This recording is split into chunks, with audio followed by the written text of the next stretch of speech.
Programa livre para todos os públicos. Mercado e Desenvolvimento, com Jurani Parente.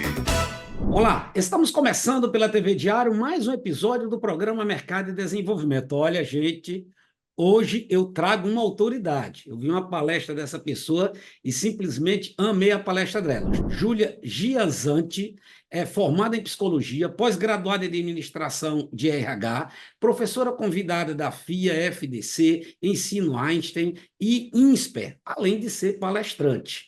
Nós sabemos da importância de ter ambientes mais saudáveis. Todo mundo sabe disso, né?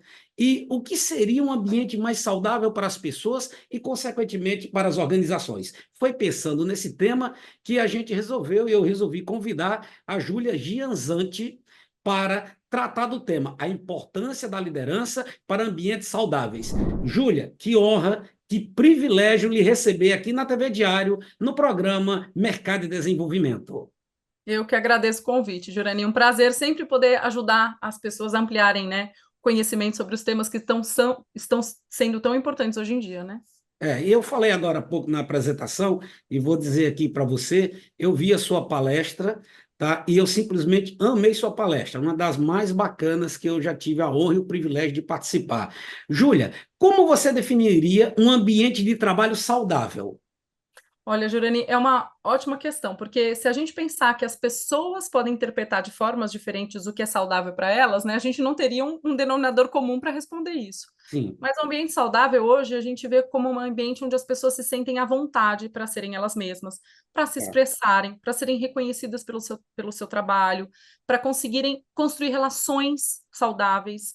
Então, passa muito por uma cultura, realmente, de construção de um ambiente de seguro psicologicamente, um ambiente onde as pessoas podem se sentir à vontade para falar, para se expressar, para serem reconhecidas e para terem aí as expectativas, né, alcançadas e construídas dentro desse universo. Aí você falou em pessoas, você falou em cultura. Aí vem a pergunta: qual o papel da liderança, já que nós falamos em cultura e falamos em pessoas, na criação e manutenção de um ambiente de trabalho saudável, Júlia? Perfeito. Jureni, como você comentou, né, você viu minha palestra lá no Congresso, eu trouxe justamente essa inquietação, né? A primeira provocação que eu faço é, será que a gente está olhando para a liderança como um lugar de herói que precisa resolver o problema de todo mundo e desapercebendo que também são pessoas que estão sofrendo, às vezes, o próprio impacto no ambiente tóxico, né? Então, a primeira questão que eu trago é a qualidade emocional desse líder, né, dessa líder. Se a gente não olha para uma pessoa que está emocionalmente estável, saudável, naturalmente ela não vai se comportar de uma maneira positiva dentro do ambiente de trabalho, né? É só a gente pensar, quando a gente chega estressado em casa, né, coitado dos filhos, né? Já chega meio azedo, meio azeda, já começa não estou querendo conversar hoje não. Claro que o nosso estado emocional, ele vai naturalmente interferir no nosso comportamento. E como líder, isso é um agravante, porque como líder, não só interfere no comportamento da liderança, mas também molda comportamentos de liderados.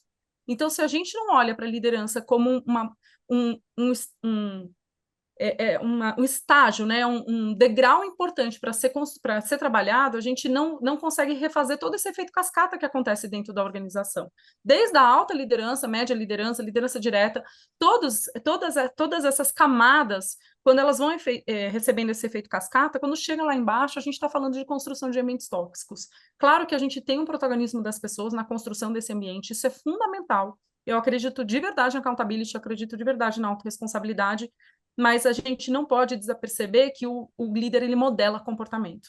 E eu costumo dizer que ele modela pelas próprias ferramentas que a organização dá na mão dele, né? O líder tem a capacidade de admitir, de reconhecer, recompensar, advertir e demitir. Só essas ferramentas por si só, que naturalmente estão no poder da liderança, trazem a oportunidade do líder modelar comportamento. Agora, imagina essas ferramentas sendo utilizadas com uma liderança que não está bem. É natural que eles vão subir a régua, vão reconhecer comportamentos que são mais desafiadores, vão punir comportamentos que não estão dando resultado. Então, hoje, esse lugar da liderança estar saudável, hoje é um lugar de muita preocupação. Olha, nós estamos batendo um papo com a Júlia Gianzanti. Ela é formada em psicologia, pós-graduada em administração de RH, professora convidada da FIA, FDC, Ensino Einstein, INSPER, que eu sou super fã do INSPER, e palestrante.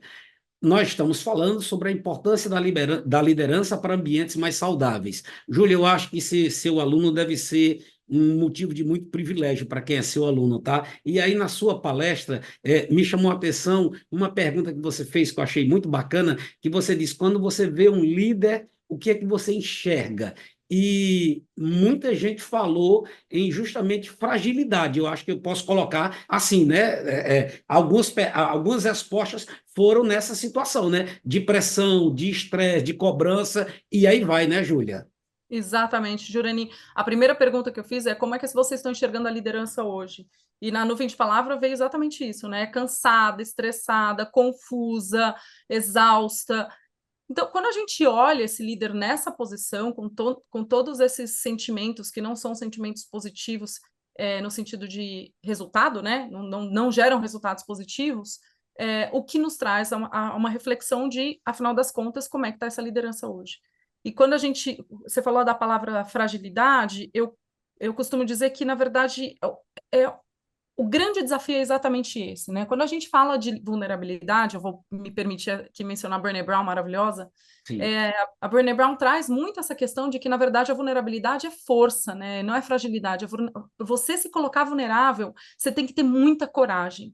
E como a gente foi construído, né? Foi educado numa cultura onde a gente não podia errar, onde mostrar sentimentos era uma conotação de fragilidade, onde a gente não podia ser permissivo com nada, e não que isso seja bom, mas a gente aprendeu, né, nesse lugar que a gente não poderia permitir nada.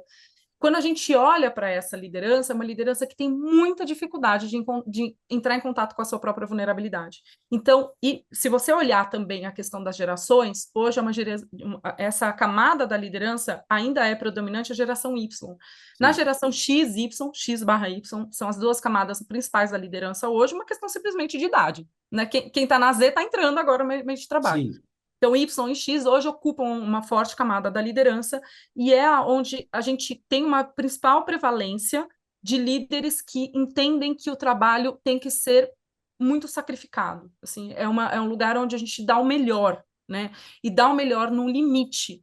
Por isso, o burnout é um dos principais pontos de cuidado que a gente tem que ter dentro dessa camada de liderança. Então, uma liderança que está sendo pressionada por resultado, está sendo pressionada por conseguir dar conta desse lugar de qualquer forma, ainda tem uma alta exigência natural, culturalmente falando, de uma liderança que acha que tem que dar conta de tudo. Quando você junta esses elementos e olha para a vulnerabilidade dessa liderança, essa liderança não se permite ser vulnerável. Assim, eu não vou dar conta, eu vou sair no horário, eu vou ter que, né, não vou dar o resultado? Vou dar resultado, vou ficar até mais tarde e vou dar conta de tudo. E o que está levando a essa exaustão? E a esse efeito cascata dentro desse ambiente de trabalho. Talvez, você falou nas gerações e citou a primeira geração, a geração Z, que ela está entrando no mercado, né? Talvez a gente consiga ter na geração Z uma liderança muito diferente, até disruptiva, em relação às atuais que nós temos, né? Olha, se eles quiserem ser líderes, tá? Porque pode ser que não queiram, né? Muitos não querem nem ter carro, não querem nem ter habilitação. Isso não é ruim, não. Faz parte da geração, né? Da cabeça, né? É isso aí. Na verdade, Jurani, e não existe crítica a nenhuma geração, existem características históricas, né? Assim como eu nasci numa época onde a gente obedecia a mãe e o pai, né? A mãe olhava para a gente já ficava miúdo na cadeira e falava assim, senhora, é uma geração que a gente tem que aprender a conversar. Eu tenho filhos adolescentes, eu tenho que aprender a conversar com eles, porque eles não obedecem mais. Agora, isso é bom ou ruim? Isso é o que é, eles hoje questionam mais, eles têm mais voz ativa e a gente tem que construir outra forma de liderar. É uma geração que, se a gente não tiver diálogo, a gente não conquista esse espaço de confiança, porque é uma geração diferente da geração da obediência, que independente do que gostava ou não gostava do que o chefe falava, obedecia. Essa é uma geração diferente. Por isso que eu falo, não é que é bom ou ruim, ou que é certo ou errado, é o que é como característica histórica. Quando a gente olha essa característica histórica, a gente precisa repensar o que é a nossa relação com o trabalho. Não dá para a gente pensar no mesmo modelo de 50 anos atrás, de 70 anos atrás, e achar que vai mudar, que vai ser do mesmo jeito, que as mesmas ferramentas vão gerar os mesmos efeitos, não vão mais.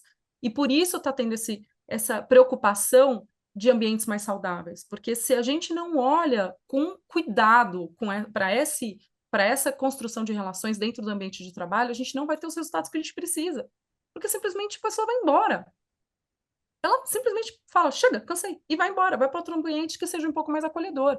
Então, como é que a gente lida com isso? Lida aprendendo com isso, né? Lida aprendendo com a diferença, lida aprendendo com o diálogo, lida aprendendo com a autoconsciência, né? Olha, nós estamos tendo, não é uma entrevista, é uma aula com a Júlia Giazanti sobre a importância da liderança para ambientes saudáveis. E aí, quando a gente fala liderança, ambientes saudáveis, até agora, eu acredito muito que você falou foi, tudo talvez passe primeiro por uma liderança que esteja também saudável, porque às vezes as pessoas compreendem mal as lideranças e às vezes a liderança até sofre preconceito, né, Júlia? Perfeito, Jurani, com certeza. Primeiro, assim, a gente não pode desaperceber, de novo, como é que está a qualidade desse líder no ponto de vista de emoções, de saúde mesmo, emocional. A gente também não pode desaperceber que esse líder ele tem essa cobrança e é autocobrado disso. Então, quando a gente olha para a construção de ambientes saudáveis, o primeiro passo é olhar para a liderança e, principalmente, como eu trouxe na palestra do CBTD, um convite a realmente olhar para um processo de autoconsciência. Sim. Porque se essa liderança não olha para dentro e não se percebe, não reconhece as suas emoções, não identifica quais são seus gatilhos emocionais, quais são as crenças que estão modelando a sua forma de liderar, esses líderes não conseguem sair do lugar. E foi o que eu trouxe nessa conversa, que não adianta a gente colocar ele mais um workshop.